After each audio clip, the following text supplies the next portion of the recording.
ஆன்மீக மெய்யன்பர்களே, இன்றைய தினம் 8ஆம் நாளாக சண்டை யுத்தம் என்ற செய்தியை பிரசங்கம் செய்கிறோம். இந்த சண்டை யுத்தம் இது என்ன வித்தியாசம், இது எப்படி இருந்தால் என்ன ஆகுது, அந்த செய்தியோடு சேர்ந்து நாம் எதை தவிர்க்க முடியாமல் செய்தாலும் பிரச்சனை இல்லை, எதை தவிர்க்க வேண்டும் அவசியம் அப்படிங்கிறதையும் நாம் அந்த இறுதியில் பார்க்குறோம். இதில் நாம் முன்னையே சொன்ன மாதிரி இந்த 2 நாளைக்கு முன்னால் இதிகாசங்கள்லேருந்தே மனித குலத்துக்கு வழிகாட்டுதல் செய்கிறோம். அப்படி இதிகாசம்னு சொல்கிறச்சே மிக உயர்ந்த விஷயங்கள், வேதம் சொன்ன மாதிரி உயர்ந்த விஷயங்களையே ஒவ்வொரு நாளும் தொடங்கணும், அதிலிருந்தே எடுத்து ஆட்கொள்ளணும். இந்த மாதிரியான காரணங்களுக்காகவே ராமாயணம், மகாபாரதம் போன்ற சம்பவங்களில் இருந்தே ஒவ்வொரு நாளும் ஒவ்வொரு தலைப்புக்கு ஏற்றபடி செய்திகளை எடுத்துக்கிறோம். அதன்படி இன்றைய தினம் எடுத்துட்டே இந்த செய்தியாக சண்டை யுத்தம் அப்படின்றதனுடைய விஷயத்தை எடுத்துட்டா, இந்த ராமாயணத்தில் ஜடாயுவுக்கும் ராவணனுக்கும் நடந்தது சண்டை, ராவணனுக்கும் ராமனுக்கும் நடந்தது யுத்தம். ராவணன் சீதையை கவர்ந்து எடுத்துட்டு போயிட்டு இருக்கான். அந்த இடத்துல அந்த ராமனுடைய தலைமுறைக்கு மூதாதையர்னு சொல்லக்கூடிய அளவுக்கு அந்த ஜடாயு அந்த அற்புதமான ஒரு பறவைனாலும் கூட அது ஒரு அற்புதமான ஆத்மா. அந்த ஆத்மா சீதைக்காக வந்து பூரணமாக ராவணனை எடுத்துன்னு போராடுறது. அந்த இடத்துல ஜடாயு வீழ்ச்சியும் கூட ராவணனுடைய சூழ்ச்சியால் தான் அது ஜடாயு விழுந்து போகிறது. ஆக ஒரு சம்பவத்தில் சீதாதேவியை காப்பாற்றணுங்கிறதுக்காக தான் ஒரு தனிநபரோட எதிர்த்து போராடுறார். ராவணன் அப்படின்ற ஒரு தனிநபரோட எதிர்த்து போராடுறார். பிறகு போராடி விழுந்துடுறார். இது சண்டை. அதே ராவணனோட ராமன் நடத்துறது யுத்தம். அப்போ ஒரு சம்பவத்தில் சண்டை முடிஞ்சு போச்சு. ஆனால் ராவணனோட ராமன் நடத்தும் போது அது எவ்வளவு பெரிய பிரச்சனையா இருக்கு, அதுதான் யுத்தம். அப்போ இத்தியாதி சகல சேனைகளும் சகல யுத்த பரிவாரங்களும் சகல விதமான ஆயுதங்களும் இதையெல்லாம் முழுக்க பயன்படுத்தினால் அது யுத்தம். எதுவுமே இல்லாமல் சாதாரணமாக நடத்தினால் அது சண்டை. இந்த வாலியும் சுக்ரீவனும் போட்டதும் கூட சண்டை, அண்ணன் தம்பிகளுக்குள்ள சண்டை, அது பிரச்சனை. சாதாரணமாக பங்கு சண்டைகள் இத்தியாதி. பிறகு அவன் சுக்ரீவனுக்காக சுக்ரீவன் தேவை அப்படிங்கிறச்சே உதவியா ஒரு ராஜான்ற முறையில் உதவியா சுக்ரீவனுக்கு ஹெல்ப் பண்ணுறார். அப்போது அவங்க 2 பேரும் சண்டை போட்டாலும் கூட அந்த சண்டைக்கு துணையாக ராமன் இருக்கார், அவ்வளோதான். அந்த சண்டையிலே 2 நபர்களுக்குள்ளே ஏற்பட்ட பிரச்சனை. அதில் வாலியை வீழ்த்தி சுக்ரீவனை வாழ வைக்கிறார். அது சண்டை. ஆனால் அதே கண்ண பரமாத்மா இதே மாதிரியான மறு அவதாரத்தில் அந்த கண்ண பரமாத்மா துரியோதனன் நடத்துகிறான்னு சொன்னால் அது யுத்தம். பாண்டவர்களுக்கும் துரியோதனர்களுக்கும் அல்ல சண்டை, கண்ணனே தான் எல்லாருக்கும் காரணம். அப்போ அந்த கண்ணன் அந்த துரியோதனாதி கூட்டம் அதர்மத்தை எடுத்து அவன் நடத்தும் போர்தான் யுத்தம். அது தனிநபர் அல்ல, அது சமூகம், இத்தியாதி, உலகம், ஒட்டுமொத்த பிரச்சனையும். ஆக கண்ணன் துரியோதனை எடுத்து நிற்கிறதுக்கு பேர் யுத்தம். இந்த தனிநபர்கள் ஒருவருக்கொருவர் சண்டையிடும்போது அது ஒருவருக்கொருவர் போட்டி, பிரச்சனைகள், இந்த மாதிரி அடிதுடி, அதெல்லாம் சண்டையான ஒரு விஷயம் ஆயிடுறது. அந்த சண்டையினோட ஏற்றத்தாழ்வுகள் இதில் தனிநபர்கள் பாதிப்பா. அங்கே காரணம் எதுவாக இருந்தாலும் அந்த சண்டை நடந்தது ஜடாயுவுக்கும் ராவணனுக்கும். ஆக அந்த இடத்துல ராவணன் ஜெயிச்சுட்டான், ஜடாயு தோத்துட்டார், இறந்து போயிட்டார். அது ஒரு தனிநபர் பாதிப்பு. ஆனால் அதுவே ராவணனை வீழ்த்துவதற்காக ராமன் எடுத்தாளக்கூடியது அந்த மகத்தான யுத்தம். அப்போ அந்த மகத்தான யுத்தத்தில் ஏராளமான சோல்ஜர்ஸ் கம்ப்ளீட் உயிரினங்கள் எல்லாம் டெஸ்ட்ராய்ட் ஆகி ஒரு பிரம்மாண்டமான செயல்பாட்டுக்கு பிறகு அது முடிவு ஏற்படுறது. அதனால் அது யுத்தம் ஆகிறது. இந்த யுத்தம்னு வந்தால் அது பேரழிவானது, ஒரு சாதாரண விஷயம் கிடையாது, பேரழிவானது. ஆனால் அந்த பேரழிவு அப்படின்னு சொன்னாலும் கூட அது நடந்து முடிஞ்ச பிறகு ஒரு கடல் எல்லாம் போன பிறகு ஒரு சலனமற்ற ஒரு அமைதியான சூழல் மாறி ஆர்ப்பரிக்கும் அலை மட்டும் காதில் கேட்கும், வேற ஒன்றும் தெரியாது. அது மாதிரி யுத்த சன்னத்து ஓய்ந்தால் அந்த இடத்துல அது ஒரு பரிபூர்ணமான அமைதியாக இருக்கும். ஆனால் அது ஒரு சூன்யமான அமைதி. ஆனால் சண்டை அப்படி இல்லை, அது பல தலைமுறைகளாக தொடரக்கூடிய ஒரு விஷயம். அது இதிகாசங்கள் இத்தியாதி எதில் வேணாலும் எடுத்துக்கலாம். சண்டை அப்படின்னு சொல்கிறது நமக்குள்ளே ஏற்பட்ட அந்த பிரச்சனை பிறகு அடுத்து தலைமுறைகள் தொடர்ந்து நம்ம வாழ்க்கையிலையும் நிம்மதியாக எல்லாமே, நம்மை சார்ந்தவர்கள் வாழ்க்கையிலையும் நிம்மதியாக எல்லாமே, அது ஒரு நீண்ட தொடர்கதையாகும். அதுதான் சண்டை. ஆக ஒரு நாட்டோடு நாடு மோதுது, அதுக்கு இணையான பாரத போர் மாதிரி எல்லாம். இதனாலெல்லாம்னா அந்த சமாச்சாரம் நடந்து முடிச்சுட்டா அதுக்கப்புறம் ஒரு பெரிய விஷயம் இல்லை. ஆனால் அது விதிவசமானது. ஒரு தேசத்தோட தேசம் மோதுறதெல்லாம் ஒரு விதிவசமான சம்பவங்கள், அது தவிர்க்க முடியாத ஒரு செயல்பாடாக போகுது. ஆக அப்படிப்பட்ட அந்த விதிவசமான சம்பவங்களுக்கெல்லாம் நாம் ஒரு தீர்மானம் ஏற்படுத்திட முடியாது. ஏன்னா அரசாங்கம் அப்படின்னு சொல்லும்போது வெறுமனே ராஜா மட்டும் முடிவெடுக்கிறது இல்லை, எல்லாரும் சேர்ந்து முடிவெடுக்கிறார். அந்த மாதிரி அந்த ஒரு நாட்டோட நாடு மோதுறதுங்கிறது அது விதிவசமானதுன்னு தான் சொல்லணும். ஆனால் தனிநபர் மோதலுங்கிறது அப்படி இல்லை, நாமளே அதை உணர்ந்து தீர்த்துக்கலாம். அதுதான் ரொம்ப முக்கியமான ஒரு மேட்ரு.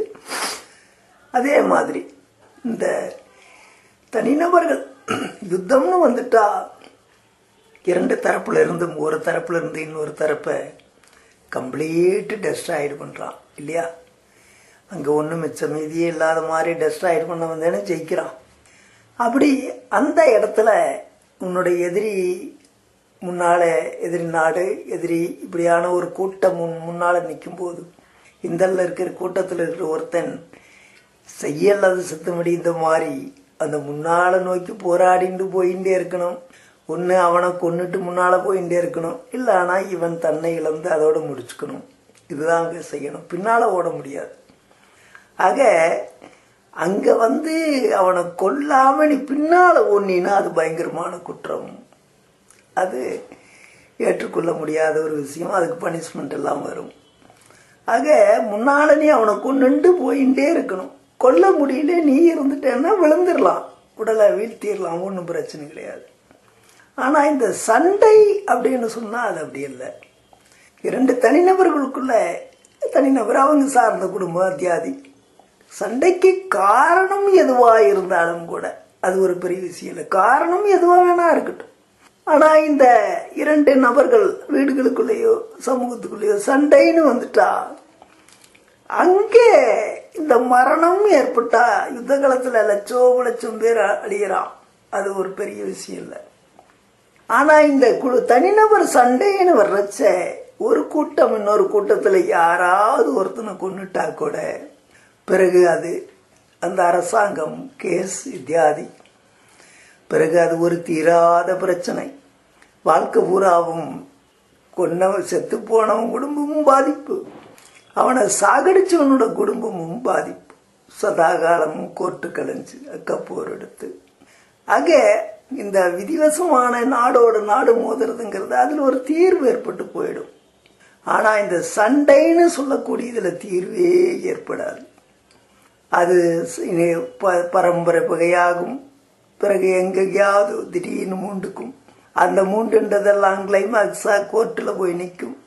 அப்புறம் அந்த கோர்ட்டுக்கு அலைஞ்சு ரெண்டு குடும்பமே நாசமாயிடும். கொன்னவன் குடும்பமும் நாசம், இறந்து போனவனோட குடும்பம். இவன் அவனை கொன்னதுனால அங்கே பாதுகாப்பு செய்கிற கால் எல்லாமே அதில் துன்பம்.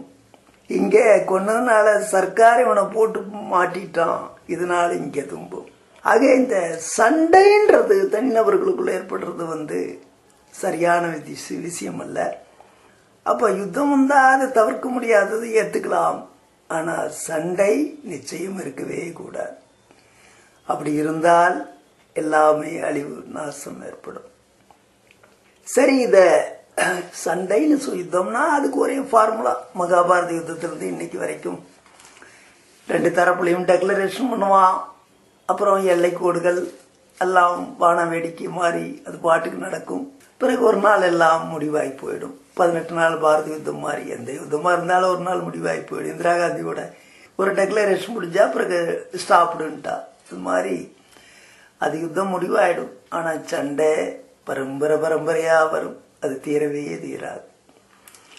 அப்ப இந்த சண்டை எத்தனை வடிவங்கள்ல வேணாலும் வரலாம். அதை தான் நீங்க ஆய்வு செய்யணும். இந்த யுத்தம் பெரியவர்கள் சமாச்சாரம், அது நீங்க முடிவெடுக்கிறது இல்லை. இப்போ நாம தனிநபர் பிரச்சனை தான் பேசுறோம். இந்த முதல் 2 சாந்தி மந்திரம் நம்மாலையும் நம்மை சார்ந்தவர்களாலையும் வரக்கூடிய பிரச்சனைகள்ல இருந்து நம்மளை எப்படி மீட்கிறதுங்கிறதுக்காக சொல்லக்கூட அந்த 2 சாந்தி மந்திரங்கள், அந்த விஷயங்களுக்காக அது எப்படிப்பட்ட விஷயங்கள்லாம் நம்மை தாக்குதுங்கிற அந்த சப்ஜெக்ட் எடுத்துட்டா இந்த சண்டையும் ஒரு அம்சம். அப்ப இந்த சண்டை எத்தனை விதமான வடிவங்கள்ல உங்களை தாக்குறது. அப்போ அப்படியாக தாக்கக்கூடிய இந்த சண்டை சச்சரவுகள்ல இருந்து நீங்க மீண்டால் என்ன நன்மை, அது மீள முடியலனா என்ன துயரம், இதைத்தான் நாம் இன்னைக்கு பரிசீலனை பண்றோம். அப்படி பரிசீலனை பண்றச்ச நீங்க பரிபூர்ணமா உணர வேண்டிய விஷயம், முதல்ல இந்த கோர்ட்டு வழக்கு அப்படிங்கிற ஒரு சமாச்சாரத்துக்குள்ள போற மாதிரி எந்த விஷயத்த செஞ்சிட்டீங்கன்னாலும் கூட அது ஒரு தீராத இந்த கோர்ட்டு வழக்கு அப்படின்னு எடுத்துட்டா இத நாம முதல்ல 1 by 1 அப்படி பார்த்துட்டா இந்த கோர்ட்டு வழக்குல மெயின் மேட்டர் ஃபர்ஸ்ட் இந்த பாரம்பரியம் மாதிரி இந்த பகை உணர்ச்சி சமூகம் மாதிரி ஒரு பெரிய ஒரு குரூப்ஸ் மாதிரி இருப்பா. இந்த மாதிரியான போராட்டம் தான் ஒரு தீரா பகை. அந்த சமாச்சாரம் மட்டுமே ஆகவே ஆகாது. கோர்ட்டு வழக்கு மாதிரி விஷயத்த சொல்றேன். அது பெரும்பாலும் பாத்தீங்கன்னா இந்த தென் மாவட்டங்கள்ல ரொம்ப சாதாரணம் அவங்களுக்கு அந்த சச்சரவுகளுக்கு. ஆனா அந்த இழப்புன்னு பார்த்தா அது ஒரு பெரிய இழப்பு. வாழ்க்கையே பூரா நிம்மதி இல்லாம சிதைஞ்சு போகுது. மரணம் ஒரு நாள்ல முடிஞ்சுட்டா பிரச்சனை இல்லை. ஆனா நித்தியகண்டம் பூர்ண ஆயுசுங்கிற மாதிரி வாழ்ந்தால் யாருக்குமே நிம்மதி இல்லை. வாழ்றவனை சார்ந்தவனுக்கும் யாருக்குமே. இது நேரடியாவே ஒரு சில சம்பவங்களை சொல்றேன். நான் பார்த்த சம்பவங்கள் இதெல்லாம் இந்த தென் மாவட்டங்கள்ல இதெல்லாம் நம்ம சொல்லக்கூடாது. இருந்தாலும் கூட இந்த சம்பவங்களுக்கு ஒரு உறுதுணையான விஷயத்துக்காக சொல்றேன். ஒரு ஜாதி அமைப்பு, அந்த ஜாதி அமைப்பு ஜாதினா அதுல ஒரு ஜாதி இல்லை, பல ஜாதிகளோட கூட்டமைப்பு மாதிரி அவங்க ஒரு குரூப்ஸ் 2 குரூப். அந்த குரூப்ஸ்குள்ள மேட்டுக்குடி, அப்புறம் இப்போ ஒரு முன்னிலைப்பட்டு சமன்பட்ட அந்த இன்னொரு குரூப்ஸ், இவங்களுக்குள்ளெல்லாம் பிராக்டிக்கலா எல்லாம் காலங்காலமா இருக்கிற சின்ன சின்ன விஷயங்கள் தான். அங்க சண்டை சச்சரவே நான் இன்டீரியரா பார்த்திருக்கேன். நேரா சாதாரண விஷயங்களை போய் பெருசாக்கி பூதாகரமாக்கி அப்புறம் கோஷ்டியாக்கி, அடங்கப்பா அவனுக்கு பண்ற சேட்டைகளை பார்த்தா யாருக்குமே நிம்மதி இருக்காது. அந்த குரூப்ஸ்ல ஒரு ஜெயிச்சுட்டு ஓடிட்டே இருக்கிறவன சொல்றேன் ஒருத்தனை. அவன் ரொம்ப மெட்டு குடி பள்ளத்துக்குடி இதெல்லாம் ஒண்ணு வேண்டியதில்லை. ஒரு குரூப்ஸ் அந்த சுட்டி காட்டுறதுக்காக மேட்டுக்குடின்னு சொல்றேன். அந்த மேட்டுக்குடி மாதிரி ஒரு சமூகத்தை சார்ந்த ஒருத்தன் அந்த பகுதியில பெரிய ஜாம்புவான், யாராலையும் எதிர்க்க முடியல. அப்போ அந்த ஜாம்புவானை எதிர்க்கலன்னு சொன்னா இந்த தாழ்த்தப்பட்டவர், அப்படி வச்சுக்க தாழ்த்தப்பட்டவங்கலாம் கிடையாது, ஆனா நான் ஒரு பேச்சுக்காக அந்த வார்த்தை சொல்றேன். அந்த ஒரு ஐடென்டிஃபைக்காக அவங்க யூனிட்ல இது எப்படி யார் எதிர்த்து நிக்கிறது, அவங்க சமூகமா சிந்திக்கிறா யார் எதிர்த்து நிக்கிறது. இப்படி எதிர்த்து நிக்கலன்னு சொன்னா நாம தொடர்ந்து மிதிப்பட்டால் இது பிரச்சனையாச்சு, எதிர்த்து அடிக்கணுமே. அப்பதானே சரி. அவர் சட்டத்தெல்லாம் துணையா கொண்டு போலீஸ் இத்தியாதி அதுக்கெல்லாம் இவங்க போக தயாரா இல்லை. அது மாதிரி இன்னைக்கும் அப்படி இருக்கு. அந்த மாதிரி அவங்களுக்குள்ளேயே ஒரு முடிவு எடுக்கிறாங்க. அப்படி முடிவு எடுக்கும்போது அதில் ஒருத்தன் அவன் என்ன பண்ணுறான், ஒரு எங்கேயோ ஒரு பிரச்சனைகள் அவனுக்கு பர்சனலாக அந்த மேட்டுக்குடிகளால் ஏற்படுது. அப்படி ஏற்படும் போது அவன் பேரண்ட்ஸுக்கு அவங்க பேரண்ட்ஸ் பாதிச்சிட்றான். அதான் விஷயம். அவனுக்கு உயிரான அந்த பேரண்ட்ஸ் பாதிச்சிட்றான். அதை அவனால் டாலரேட் பண்ண முடியும்னு அவன் சிங்கிள் பர்சனாக அந்த மேட்டுக்குடி ரொம்ப பாதுகாப்பு இருக்கக்கூடிய பெரிய பட்டாளம் எப்பவுமே அவனை சுற்றி இருக்கும். அப்பேற்பட்டவனை இந்த பெற்றோர்களாம் நம்ம நல்லவனாக வாழ்ந்துட்டு இருந்தான். இந்த பெற்றோர்கள்லாம் பாதிச்ச அந்த கேரக்டரு தனியாக புறப்பட்டு போய் அந்த மேட்டுக்குடி பர்சனை காலி பண்ணிட்டான். இது ஒரு பெரிய சம்பவமாகி போச்சு அந்த லொக்கேஷனில். அப்போ இந்த சமூக பிரச்சனை ஒன்று டிஸ்கஸ் வரும்போது நமக்கு சார்பாக போறாருக்கு அவன் தாண்டா லாய்க்கின்னு அந்த சமூகம் செலக்ட் பண்ணுது அவனை. பிற அவனை இவங்களுக்குள்ள ஒரு கைடு மாதிரியும் தலைவன் மாதிரியும் கூட தலைவனாகல அது மாதிரி ஒரு விஷயம் அவனை வச்சுட்டு எல்லாம் நீ தான் பண்ணணும் போது அவனும் கூட அந்த சமூகத்துக்காகனாலும் இந்த அடிதடி சண்டை தானே, அது எங்கே சமூகத்துக்கு அடிதடி சண்டைனால அதுலேயே அது விடிவு அதில் ஸ்டார்ட் ஆயிடுறான். அப்படி ஒருத்தனுக்கு ஒருத்தன் மோத ஆரம்பிச்சோன்னே ரெண்டு தரப்புலையுமே எப்போ பாரு எவனாலையுமே நிம்மதியாக இருக்க முடியல. அவன் எப்போ பாரு 2 காரில் 10 ஆளுகளோட ஆயுதங்களை போட்டுண்டு அப்படிதான் பாதுகாப்பாக எங்கே போனாலும் வந்தாலும் அதே மாதிரி இவனும் ஆயிட்டான் இந்த இன்னொரு குரூப்ஸ்லேயும். பிறகு பார்த்தீங்கன்னா அவனாலே அந்த மேட்டுக்குடினாலேயும் இவங்க தலையெடுத்துட்டானே இந்த தாழ்த்தப்பட்ட குரூப்ஸில் இருந்த ஒருத்தன். அந்த தலையெடுத்தோன்னா இங்கே பணம் தான் இப்போ எல்லா பக்கம் சராசரி எல்லாம் இருக்குது. அந்த தாழ்த்தப்பட்டவருங்கிற ஒரு விஷயமே இப்பெல்லாம் கிடையாது. நான் ஒரு சம்பவத்துக்காக சொல்கிறேன். 2 பக்கமே எல்லா பொருளாதார வசதியெல்லாம் கம்ப்ளீட் இருக்கு. அப்போ அந்த பர்சன் தலையெடுத்தானே இவங்களுக்கு போராடுறதுக்கு அவனுக்கு வேணுங்கிற எல்லா வசதியும் செய்யறதுக்கு எல்லாம் தயாராயிட்டாங்க அவங்க சமூகத்தில் சார்ந்தவங்க எல்லாம். பிறகு அது பணம் படம் அது ஒன்றும் குறைச்சல் இல்லை, அது பாட்டுக்கு வர்றது. அவன் ரொம்ப தைரியசாலி அவன் பாட்டுக்கு. இப்போ 2 பக்கமும் என்ன ஆகி போச்சு, எல்லா விதமான யுத்த காரணிகளோட தயார் நிலையில் எப்போ பாரு அலாட்டடாக இருக்கானுங்க 2 பக்கமுமே. இப்போ இந்த 2 பக்கமுமே அலாட்டடாக இருக்கும்போது என்ன ஆயிடுச்சுன்னு கேட்டிங்கன்னா இது என்னமோ எல்லை கோட்டு வார் மாதிரி எவனாலையுமே நிம்மதியாக இருக்க முடியாத ஒரு நிலை ஏற்பட்டு போச்சு. அது தொடர்ந்துட்டே இருக்குதுயா. நமக்கு தெரியும் இந்த கதை ஒரு 25 வருஷம் நடந்திருக்கு.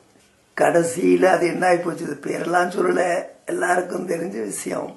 கடைசியில் என்னாச்சு, ஒரு சைடில் ஒருத்தனுக்கு அப்புறம் இன்னொருத்தங்கிற மாதிரி இருக்கிறதுல அவன் ரொம்ப கொடி கட்டி பறந்தவன்ல ஒருத்தன் போட்டு தள்ளிட்டானுங்க. அவன் காலி ஆயிட்டான். வெளுத்தவே முடியாத ஒருத்தனை வெளுத்திட்டானுங்க. அப்புறம் இன்னொரு சைடில் அவனுக்கு ஏகப்பட்ட வசதி சிட்டியில் வாழ்ந்ததுனால அந்த வசதியில் அவன் கொஞ்சம் வாழணும்னு ஜாலியாக இருக்கணும்னு நினச்சான். சரி, இந்த ஜாதி சங்கத்தை எல்லாம் தலையில் கட்டின்னு அலைஞ்சா நமக்கு கோர்ட்டிலேருந்தே மீட்சி ஏற்பட முடியாது, கொஞ்சம் ஜாலியாக இருந்தாகணும் அப்படிங்கிற ஒரு நிலைப்பாட்டில் குடும்பம் குழந்தைன்ற அதை தான் ஜாலின்ற குடும்பம் குழந்தைன்ற பாசம் உள்ள வந்து பூந்துக்குச்சு. பணமும் வேறு நிறையா இருக்கு. அப்போது அவன் என்ன பண்ணா, இந்த சர்க்கார் இது யார் நல்லா வேண்டாம் அந்த சீஃப் மினிஸ்டர் எல்லாம் பார்த்து எல்லாம் கரெக்ட் பண்ணிட்டு, ஐயா இனிமே நான் எந்த தப்புமே செய்ய மாட்டேன், முற்றிலும் திருந்தி வாழ நினைக்கிறேன், எப்படியாவது என்னை மீட்சி பண்ணணும், நான் இனி எந்த சச்சரவுக்கும் போக மாட்டேன். அப்போது சரி, இந்த கேஸ் எல்லாம் கொஞ்சம் ரிலாக்ஸ், எல்லாம் போலீஸ் டிபார்ட்மெண்ட்டு தானே, அப்புறம் கேஸ்லாம் கொஞ்சம் ரிலாக்ஸ் பண்ணிட்டு அப்புறம் அவனை ஃப்ரீடம் ஆகிவிட்டோன்னே அந்த ஜாதி சண்டை கொஞ்சம் ஓஞ்சுது. அது ஒரு 10-25 வருஷத்துக்கு அப்புறம் கொஞ்சம் இப்போ நிறையாவே ஓஞ்சிட்ட மாதிரி தெரியுது இப்போ நிலைமைக்கெல்லாம் பார்த்தா. அப்போது அரசாங்கத்துக்கும் தலைவலி நீங்கிச்சுன்னு வச்சுக்கோங்க. அப்போ இப்போ பார்த்தீங்கன்னா அந்த மனம் திருந்தி வந்தான் அப்படிங்கிற மாதிரி ஒரு கேரக்டர் இருக்காரு, பெரிய பணக்காரன். அவன் பெரிய சமூக தலைவன், அரசியல் தலைவன், அது இது ரொம்ப டாப் லெவலுக்கு வந்துட்டான்ப்பா. ரொம்ப ஆச்சரியமா இருக்கு. ஆனால் சரி, அது பரவாயில்ல. என்னமோ எல்லா அரசியல்வாதியுமே ஏதாவது அடியாள கையில் வச்சுட்டு தானே அரசியல் பண்ணுறான். அது மாதிரி அவனும் ஏதோ திருந்தி மேலே வந்தான். பணம் செல்வாக்கு எல்லாம் இருக்குது. அவங்க ஜாதி இப்போ கொஞ்சம் பெரிய கூட்டம். அதனால் அவங்களுக்கெல்லாம் பாதுகாப்பு இருக்குங்க மாதிரி அரசியலில் கொஞ்சம் செல்வாக்காகவும் தேவை நல்ல செல்வாக்கே ஆகிட்டோம். அதனால் ஒரு ப்ளசண்ட்டாக ஓடின்னு இருக்கிறது. ஆனால் அந்த சமூகத்தில் இருந்து இந்த சண்டை சச்சரவுகளில் ஒரு மாதிரி நிம்மதியாகி 2 தரப்புலையுமே ஒரு பிரச்சனை இல்லாமல் இந்த மாபெரும் கூட்டம் அதுவும் கொஞ்சம் சரியாக இருக்குது. அந்த மேட்டுக்குடியிலையும் ஒரு மாபெரும் கூட்டம் தான், அதுவும் கொஞ்சம் சரியாக தொந்தரவு இல்லாமல் எல்லாம் காம்ப்ரமைஸ் ஆகி போச்சு. ஆனால் இந்த காம்ப்ரமைஸ் ஆகிறதுக்குள்ளே இந்த சண்டையும் சச்சரவும் 25 வருஷ கால போராட்டம் கொஞ்சம் நஞ்சம் கிடையாது. இது ப்ராக்டிக்கலாக இது எப்படியெல்லாம் இது உருவாகுதுங்கன்னு சொல்கிறேன் கேளுங்க. ரொம்ப நான் அதெல்லாம் நேரடியாக பார்த்தேன். ஒரு பத்திரிகை நிருபர் மாதிரி போயிட்டு அதெல்லாம் நேராகவே ஒரு இடங்களையும் விசாரிச்சது. ஏன்னா எனக்கு ஒரு ஃப்ரெண்டு அந்த பகுதியிலே சேர்ந்தவன், அந்த பகுதி கொஞ்சம் செல்வாக்கானவனும் கூட.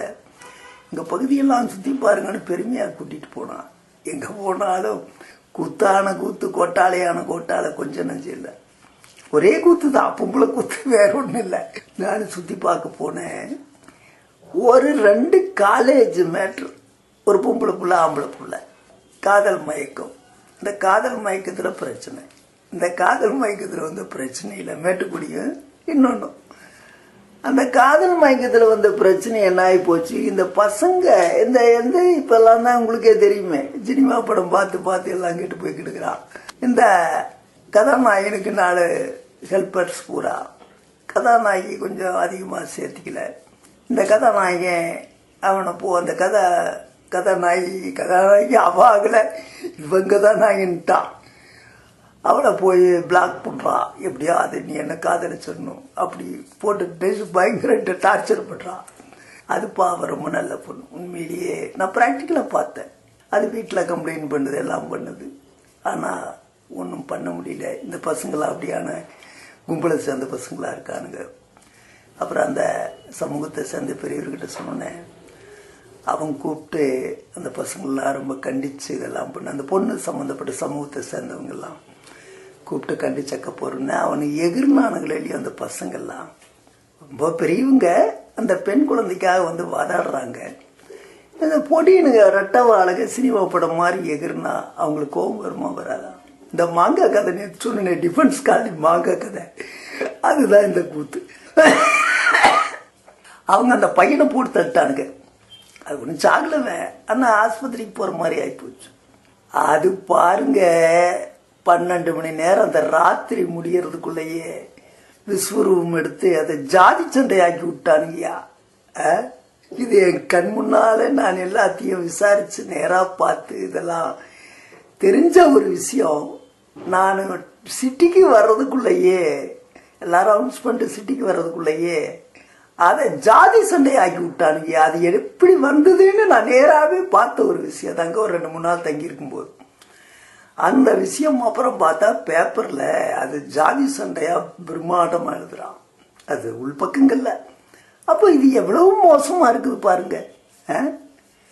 இப்படி அப்புறம் அதே ரொம்ப காலம் வருஷக்கணக்கில் நீடிச்சது. அது அப்புறம் அவன் போட அவனை இவன் போட இப்படி இந்த மாதிரி எந்த விவகாரம் எடுத்துட்டாலும் ஒரு சாதாரண ஒரு பள்ளிக்கூடத்து பிள்ளைகள் செய்யா அதை போய் இப்படி சீரியஸ் ஆக்கி அக்கப்போர் எடுத்து இந்த மாதிரி சண்டை கூடவே கூடாது. இந்திரா காந்தி காலத்தில் இந்தியா பாகிஸ்தான் மாதிரி வந்தது. நேரு காலத்தில் சைனா இந்தியா யுத்தம் வந்தது. இத்தியாதி அது உடனே முடிவாகி போச்சு. இந்திரா காந்தி கிழக்கு வங்காளத்தை பிரித்து கொடுத்தா, பங்களாதேஷ் ஆச்சு. கிழக்கு பாகிஸ்தானை பிரித்து கொடுத்தா அது பங்களாதேஷ் ஆகி போச்சு, முடிஞ்சு போச்சு சண்டை. ஆனால் காஷ்மீர் பிரச்சனை இன்னைக்கு வரைக்கும் இருக்குன்னு வைங்க.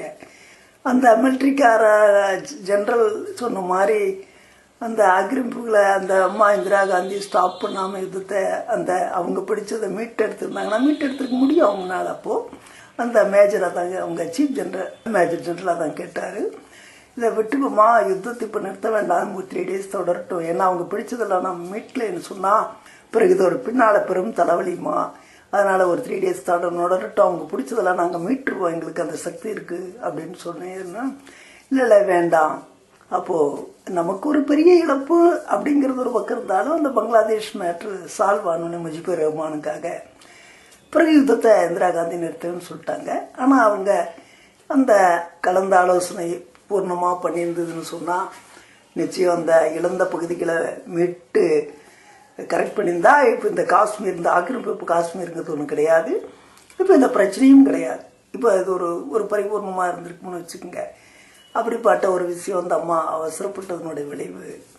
அது அவசரம்னு தான் சொல்லணும். அது என்ன சொல்கிறது, இப்போ இன்னைக்கு வரைக்கும் தீராத கதையால இருக்குது. அப்போ அந்த மேஜர் ஜெனரலுக்கு எல்லாம் தெரிஞ்சவனுக்கு அதை மீட்டரணும், மீட்கலன்னா பிரச்சனைன்னு அவன் எல்லையில் அவன் தானே வாழ்ந்துட்டு இருக்கான், அவனுக்கு தான் எல்லா கூத்தும் தெரியும்.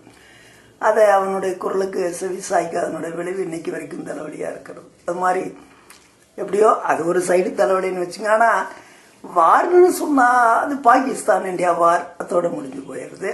அதே மாதிரி மாவோ வந்தார், இந்தியாவெல்லாம் சுற்றி பார்த்தார். ஏன்னா அவர் 58 புரட்சி பண்ணி நாட்டை கைப்பற்றுறாரு, தலைமை எடுத்து 62 இந்தியாவுக்குள்ளே வர்றாரு, 63 அந்த 5 வருஷம் இடைவெளியில் இங்கே எல்லாத்தையும் சுற்றி பார்த்து பேச்சுவார்த்தையெல்லாம் நடத்துகிறார். எல்லைக்கோட்டு பிரச்சனை பேசுதா வர்றாரு, எல்லாம் பேசுகிறார் அந்த அருணாச்சல் பிரதேச சைட்லலாம்.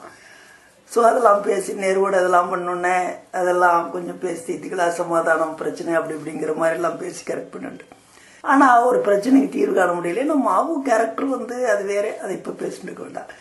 அவர் பிறகு சைனாவுக்கு போனோடனே வார் டெக்ளரேஷன் பண்ணிட்டாரா இல்லையா? நாம் 47 சுதந்திரம் அடைஞ்சோம், 63 நமக்கு 15 வருஷம் ஆகிப்போச்சு. அப்போது இந்த 15 வருஷமா நம்மளால மிலிட்ரியை என்னத்தை கட்டமைச்சோமோ அந்த மாதிரி பல மடங்கு ஸ்ட்ராங்காக கட்டமைச்சு வச்சுருந்துருக்கா சைனா. 5 வருஷத்துக்குள்ள வார ஸ்டார்ட் பண்ணானுங்க. ரொம்ப சாதாரணமாக முடிஞ்சு போச்சு. அப்போ என்ன காரணம்?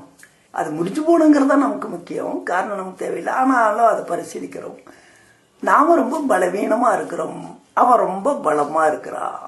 அப்போது ஸ்டார்ட் பண்ணனோடையே நாம் உடனே பணிஞ்சிடுறோம். ஆக அந்த யுத்தம்ங்கிற அந்த வார்த்தை அதோட முடிஞ்சு போகுது. அதான் அங்கே இருக்கிறது. நான் அதுக்காக சொல்ல வரேன், ஒரு நாட்டோட நாடு போது அந்த யுத்தம்ங்கிற செயல் உடனடியாக ஒரு முடிவுக்கு வந்து போச்சு.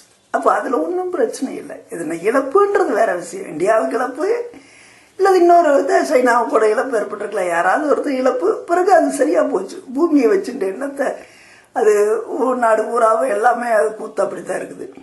அது மாதிரி பாகிஸ்தான் அதோட முடிஞ்சு போச்சு. ஆனால் இதே மாதிரி தானே இந்த ஜாதி சண்டைகள் இதெல்லாம் உருவான. இப்போ பேசுனது இவ்வளோ நேரம், இது தீர்தா? பலமும் பலவீனம் 2 பக்கம் தான் இருக்கு, எல்லாம் இருக்கு. ஆனால் இது தீர்தான்னு பார்த்தீங்கன்னா தீரவே இல்லையே.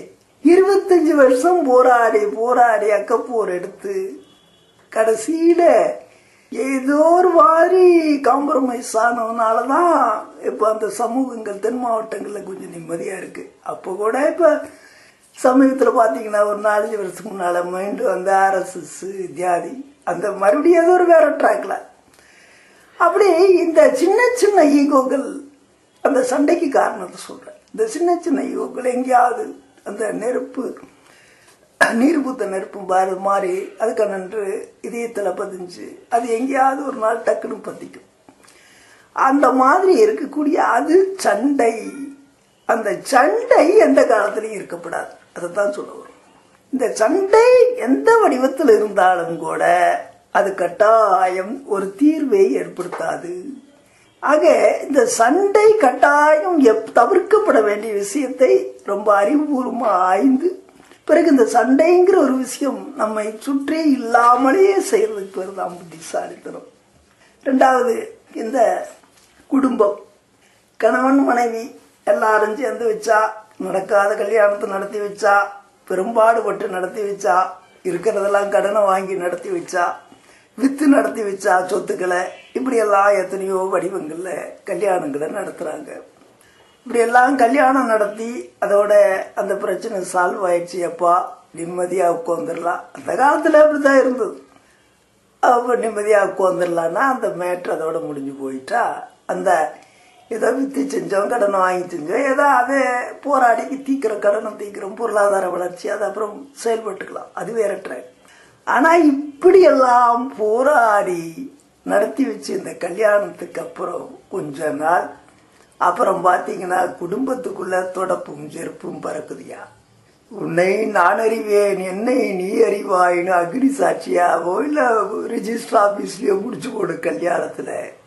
4 சுவருக்குள்ள வந்து படுத்த பிறகு கொஞ்ச நாள் ஆன உடனேயே 2 பக்கம் ஆயுதம் பறக்குதியா.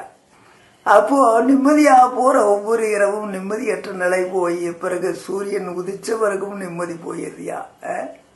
இந்த தலைவலியால அந்த 2 தரப்புமே ஆணை சார்ந்தவங்களும் பெண்ணை சார்ந்தவங்களும் பெற்றோர்கள் சம்பந்திகள் எல்லாருக்குமே நிம்மதி போயிருதியா.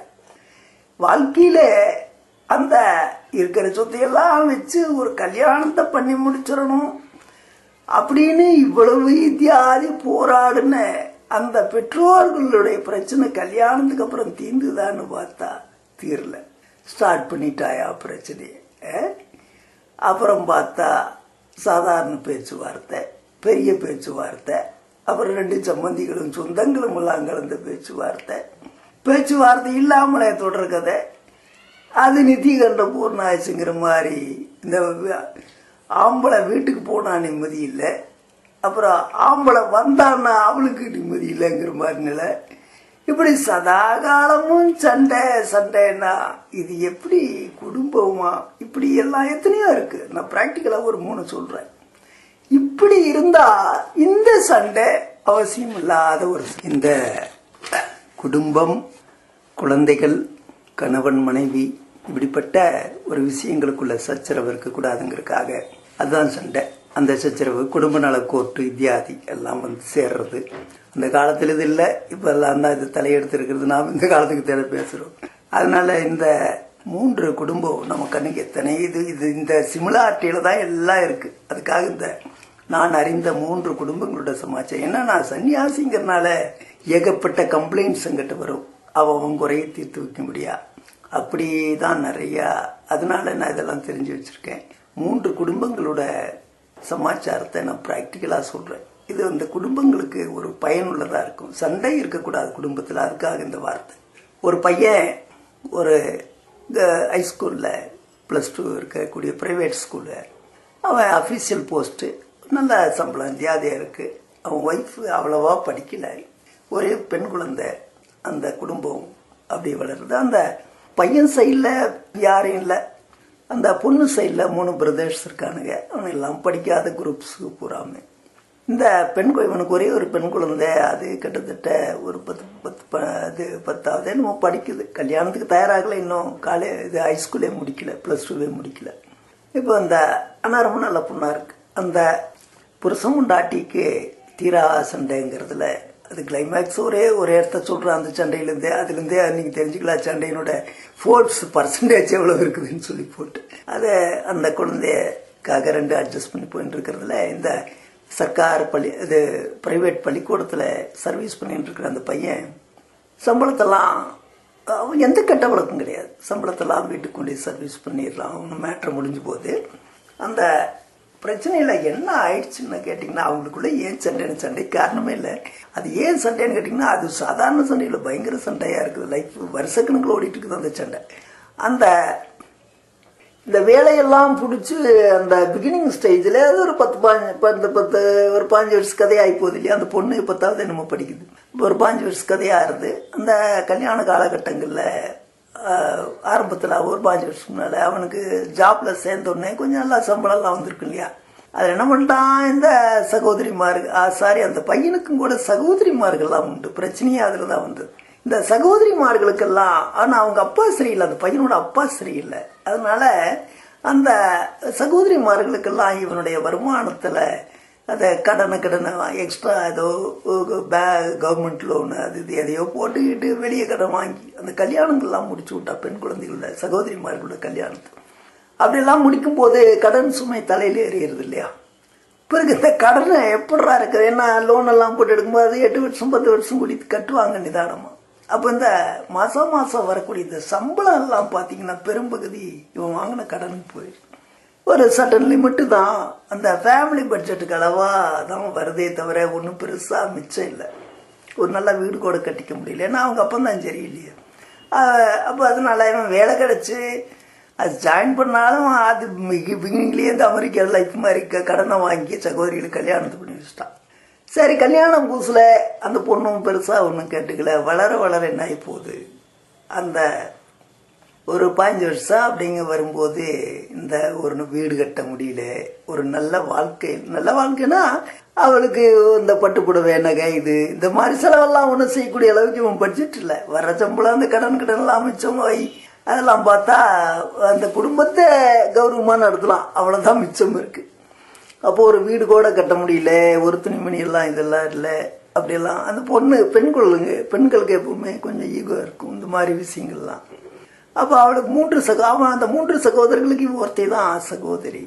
அப்போ அவனுங்கெல்லாம் வேற இந்த மாதிரி 15 வருஷம் ஆகும்போது இந்த பெண்ணு சகோதரி கம்ப்ளைண்ட் பண்ணா, அது காது கொடுத்து கேட்குறானுங்க. ஆமாம், என்ன மச்சான் ஒன்றுக்கும் பிரயோஜனம்லாம் இப்படி இருக்கிறானே அப்படிங்கிற மாதிரி பிரச்சனை சின்னதாக இருந்து பெருசாக தலையெடுத்து கடைசியில் பார்த்தீங்கன்னா இந்த புத்திரகாளி படத்தில் பிரச்சனை ரைஸ் ஆன மாதிரி ஆகிப்போச்சு.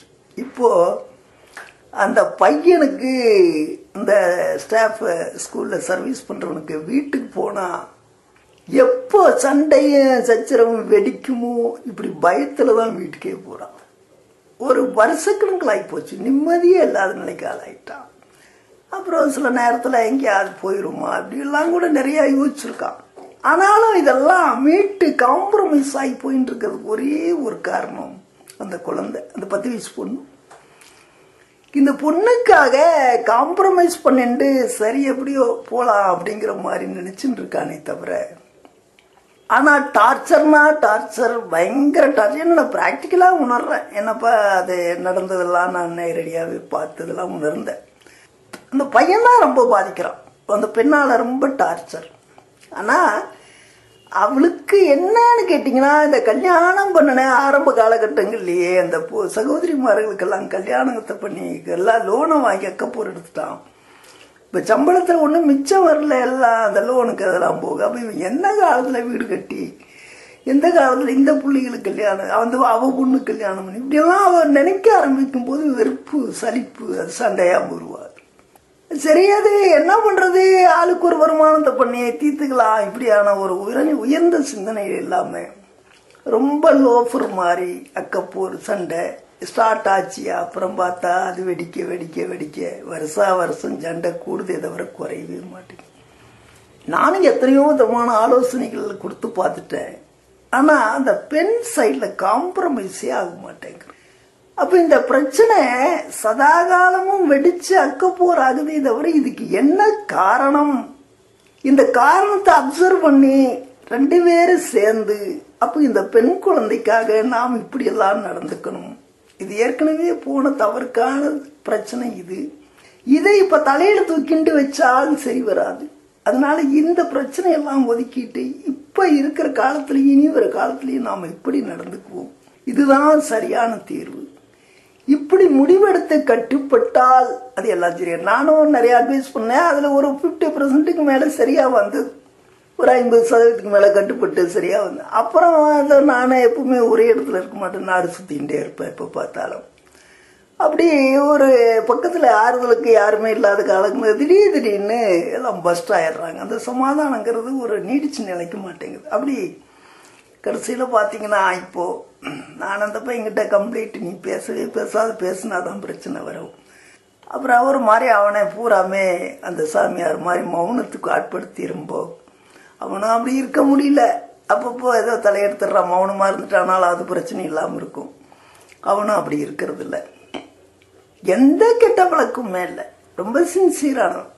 ஆனால் ஒரே ஒரு மிஸ்டேக்கு, அந்த அப்பம் சரியில்லாமல் கடன்கள் எல்லாம் வாங்கி இந்த சகோதரிமார்களுக்கு கல்யாணம் பண்ணி வச்சுட்டான்.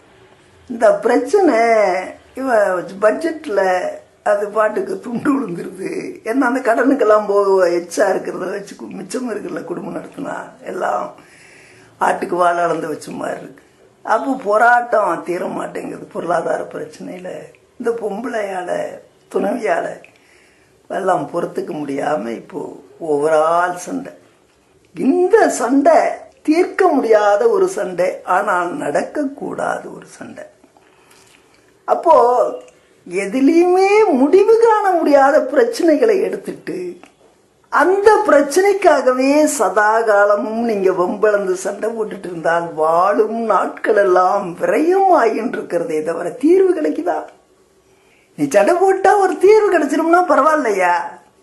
எதுக்குமே தீர்வு காண முடியாத நிம்மதியான பொழுது எல்லாம் நித்தம் நித்தம் சண்டை போட்டு கழிச்சால் என்னையா பிரிவு.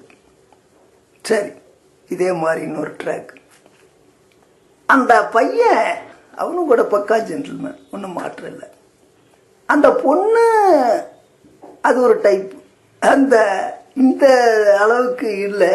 அந்த பையன் குடும்பத்துக்கு வேணுங்கிறது எல்லாம் பக்காவாக பண்ணி வச்சிருக்கான். ஒன்று கொஞ்சம் நஞ்சுங்க, 2 பசங்க, அந்த 2 பசங்களுக்கும் ஆல் ஃபெசிலிட்டிஸ் பண்ணி கொடுத்துருக்கான். கொஞ்சம் நஞ்சும் கிடையாது, அவங்ககிட்ட எந்த கெட்ட பழக்கம் கிடையாது. ஒரு ஆஃபீஸர் அவன். அதே மாதிரி நல்ல பேரண்ட்ஸும் கூட, அவனுக்கு ரொம்ப நல்ல பேரண்ட்ஸ். இந்த பெண்ணு சைடில் அந்த அவளும் ஒரு பொண்ணு தான். அது ஏதோ பிரதர்ஸ் இருப்பானுங்களே என்னமோ தெரியல. அந்த பொண்ணு இந்த ஹஸ்பண்டோடைய மேட்டரில் அப்பப்போ தலையிடுவா. அது மாதிரி யாருக்காவது ஏதாவது ஒரு 10 பைசா தர்மம் பண்ணிட்டான்னா உடனே ருத்ரமா தாண்டவம் மாதிரி ஆடிடுவா. அது மாதிரி ஒரு பணம் பேய்னு வச்சுக்கோங்க. ஆனாலும் இந்த பையனு கூட அனாவசிய செலவெல்லாம் எதுவும் பண்ணாதனால அது எல்லாம் சேவிங்ஸ், வீடு கார்டு எல்லாம் கட்டி அக்கப்போர் எடுத்து நல்லா படித்து பசங்கள்லாம் இப்போது ஸ்டேட்டஸ்க்கு வரப்போறானுங்க ரொம்ப சீக்கிரத்தில். இவன் சும்மா ஹவுஸ் ஒய்ஃபாக தான் இருக்கிறா, அவள் ஒன்றும் பெரிய விஷயம் கிடையாது. இப்போ இந்த சச்சரவு பார்த்தீங்கன்னா அந்த பையன் ஆஃபீஸர். ஆனால் இந்த பிரச்சனைகளில் இந்த 2 ராஜா மாதிரி இருக்கிற இந்த பசங்களையும் சாப்பாடு போட்டு ஒழுங்கு பண்ணி பள்ளிக்கூடம் அனுப்பாம பையனை நீயே பாருன்னு போய் உட்காந்து பாட்டு. இந்த பையன் இந்த ஆண்மகனை சொல்ற அந்த குழந்தைகளுக்கு சாப்பாடெல்லாம் செஞ்சு கொடுத்து அக்கப்போர் எடுத்து அவனுங்களை வழி அனுப்பிச்சு வச்சு, அப்புறம் இவன் அறக்க ஆஃபீஸ் போய் அப்புறம் இவங்களுக்கு வேணுங்கிற துணியெல்லாம் அவங்க கூட இவனை துவைச்சு எவ்வளவு போராடுறான். கொஞ்சம் நஞ்சம் கிடையாது. ஆனா ஒரு ஹவுஸ் ஒய்ஃபா இருக்கிறவ ஒரு எல்லாம் மிஷின் எல்லாம் மிஷின் அது எல்லாம் இருக்கு வீட்டுல. ஒரு துணி துவைக்க மாட்டேங்கிறா, சாப்பாடு செய்ய மாட்டேங்கிறா. பெரிய பாரம்பரியமான ஃபேமிலி, ஆனா ஒன்னு இல்ல பிச்சைக்கார ஃபேமிலி. நினைச்சாலே எனக்கு நான் எல்லாம் பார்க்கறது தான் முடிவெடுத்து பேசுறேன். 10 பைசாவுக்கு பிரயோஜனம் இல்லை. இவன் ஹஸ்பண்டு நீ வீட்டுக்கு முடிக்க விட்டான்னா அங்கே அவன் இவன் ஜீவனாம்சம் கொடுத்தாலும் அங்கே வச்சுக்கிறக்கு ஆள் இல்லை. வாடகை கூட்டில் எடுத்து அவன் குடியிருக்கணும். அவன் கூட்டில் எவனும் வச்சுக்க தயாரா இல்லை. அப்படி ஒரு பிச்சைக்கார ஃபேமிலி. ஆனால் இந்த பையன் ஆஃபீஸருக்கு போல அருமையாக வச்சிருக்கான் மனைவி. ஆனால் அவ பார்த்தீங்கன்னா இவனுக்கு இவ்வளோ டார்ச்சர் கொடுக்குறான். சொந்த வீடெல்லாம் கட்டி வச்சிருக்கான், பேலஸ் மாதிரி இருக்கு, ஒன்றும் சாதாரணம் இல்லை. வாடகையே இன்னைக்கு சிட்டி லெவல் கணக்கு பார்த்தா அது ஒரு 10,000 வரும்னா பாருங்களேன் என்ன மாதிரி வீடுன்னது. அந்த மாதிரி எல்லாம் அந்த பசங்க இப்போ ஒருத்தன் இன்ஜினியரிங் போகிறான், அதுக்கு அர்த்தம் இன்னும் நல்லா வரான், நல்லா இருக்கு, அதுக்கு வேணுங்கிறதெல்லாம் இருக்கு, சர்வீஸ் பிளசண்டா இருக்கு, பெரிய சன்னியாசியோட தொடர்புல இருக்கிற நேரத்தில் அந்த மாதிரி எல்லாம் இருக்கிறவனுக்கு அது பார்த்தா இந்த மாதிரி ஒரு அமைவு சேர்க்கா. இவன் குழந்தைகளுக்கெல்லாம் சோறாக்கி வச்சுட்டு ஒருத்தன் டியூட்டிக்கு போறாயா, என்ன அநியாயமா இருக்கு. அப்புறம் ஹாலிடேஸ்ல துணி துவைச்சு போடுறான், பசங்க பிள்ளைங்க துணி எல்லாம் துவைச்சு போடுற நிலைமை. இவன் என்னத்துக்கு தான் அப்புறம் மனைவி சரி அப்படியாவது இருந்து தொலைட்டும், இவன் தலையிடாம கம்முனாவது இருக்கிறான்னு சொன்னா, இவன் பேரண்ட்ஸ், இந்த பையனோட பேரண்ட்ஸ் அவங்க எல்லாரும் ஸ்டேட்டஸ்ல இருக்க, அவனுக்கு குறையில்லை. ஆனாலும் வெளியூர்ல இருக்கான். பெற்றோரை பார்க்க வரும்போது அவங்களுக்கு ஏதாவது செலவு பண்ண மாட்டான். அப்போ பிரியமா அவங்க அம்மாவுக்கு ஏதாவது செலவு பண்ணி இதெல்லாம் பண்ணா அவன் பெற்றோருக்கு செலவு பண்ணதே பூதாகரமா சண்டை போடுவாயா. அந்த இடத்துலதான் அவன் பெஸ்ட் ஆயிடுறான். இந்த சண்டை எதுல வருதுன்னா இதுலதான் வருது. அந்த இடத்துல அவன் பெஸ்ட் ஆயிடுறான். அப்ப நீங்க எங்க அண்ணனை மதிக்கல, எங்க அப்பனை மதிக்கல, அதெல்லாம் பண்ணல, நீங்க பெற்றோர்கள்லாம் செலவு பண்ற, அவங்கள நான் சாட்சி போடுவேன், அது அவங்க பெற்றோர்கள்லாம் திட்ட ஆரம்பிக்கிறான். அவன் வயசானவங்க, அதுல அந்த அம்மா ரொம்ப நல்லவங்க. அந்த அம்மாவே இந்த அம்மா பேய் பிடிச்ச மாதிரி, இவனோட பொண்டாட்டி பேய் பிடிச்ச மாதிரி, அந்த அம்மாவை எல்லாம் வெட்டிடுவேன், குத்திடுவேன், சாச்சிருவேன் பேசும்போது இந்த பையன் ரொம்ப ஃபர்ஸ்ட் ஆயிடுறான். எல்லாத்தையும் பொறுத்துக்கிறான். இவங்க அம்மாவை திட்டும் போது அவனால பொறுத்துக்க முடியறதில்லை. அப்போ சண்டை ஸ்டார்ட் ஆயிடுது. கடைசியில பாத்தீங்கன்னா இந்த விஸ்வரூபம் இந்த அம்மாவெல்லாம் திட்டி இப்படி அக்கப்போர் எடுத்து, பிறகு ஒரு நாள் அந்த அவனுடைய பொண்டாட்டி ஃபங்க்ஷனுக்கு போகும்போது பாத்தீங்கன்னு சொன்னா, அந்த பொண்டாட்டி சம்பந்தப்பட்டவனுக்கு எல்லாம் சேர்ந்து பகிரங்கமா, இந்த பையனும் கொஞ்சம் வாய் ஜாஸ்தி தான், அதுல ஒன்றும் இல்லை.